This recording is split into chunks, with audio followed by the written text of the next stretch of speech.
Yo, didn't I tell y'all this was gonna happen? Didn't I tell y'all weeks ago this was gonna happen? The LOX literally wiped the floor with the Dipset. It was it was worse than I even imagined. And let me tell you guys why. Because number one, I said this a couple weeks ago. The LOX have been doing music longer. They have a catalog from Bad Boy, Rough Riders, D Block, the guest appearances, the B-sides, the mixtape cuts, the bars. I mean, they have too much for Dipset, man. They have substance. You can, at the end of the day, and when they perform, it was chemistry right there. The brotherhood was there. And see, Jadakiss, he was the MVP because he came out there saucy, talking trash, talking greasy. It was entertaining. And you could tell that it rattled Cam because this is what happened with Dipset. Two things that went wrong with Dipset. Number one, Cameron, his energy was everywhere. It's like he didn't even really want to be there. He just like, it looked like to me he was just doing that for the bag. Because the chemistry was way off. And the reason why he started really getting a little hype because Jadakiss was outshining him. And you know Harlem niggas and their egos. They don't want to be outshined. So that's where Cam started doing some of the songs from his set. But the LOX had better stage presence. They had a better switch over with songs. The Dipset, they did their songs, their monster hits. But see, this was the problem here.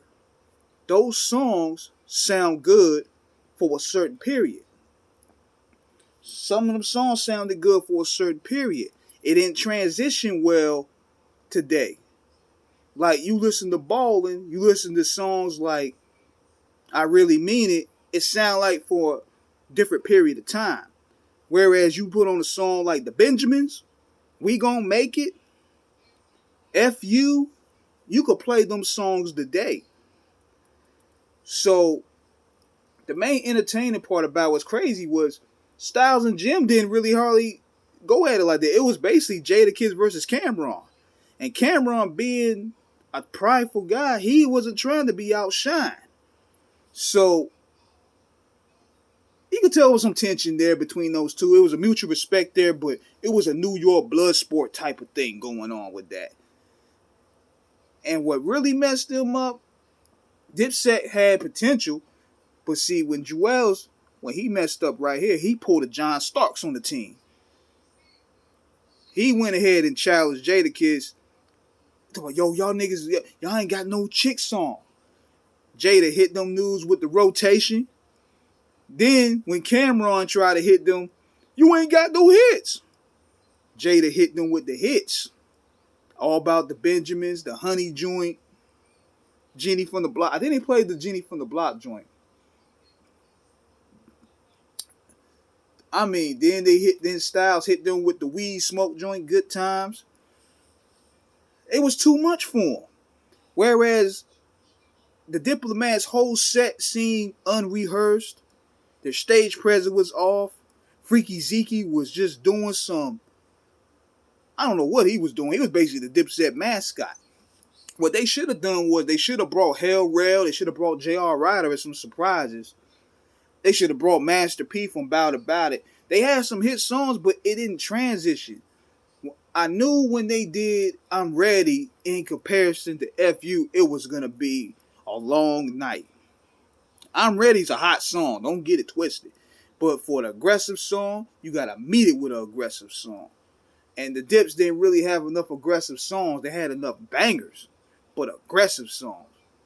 And see, Jadakiss, he just showed out. He was the star of the night. He was the MVP. Cameron being the type of guy, he wasn't trying to be upstaging it. He tried to freestyle.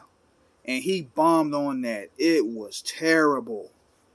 The crowd even started to boo.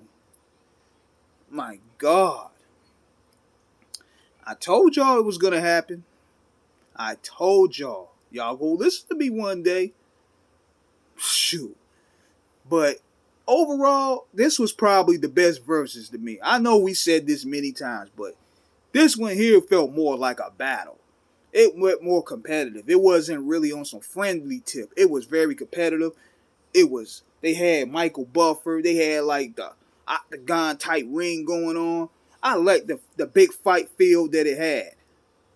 So, nevertheless, I want to salute both groups. It was a fun night for hip hop. The only thing I didn't like was those niggas staying on the stage all day, and it kind of ruined the flow. But overall, I enjoyed this one here.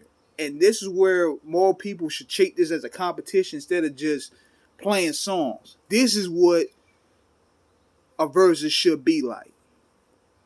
So, this is King Eric signing out. Let me know what you guys think in the comments. Holla.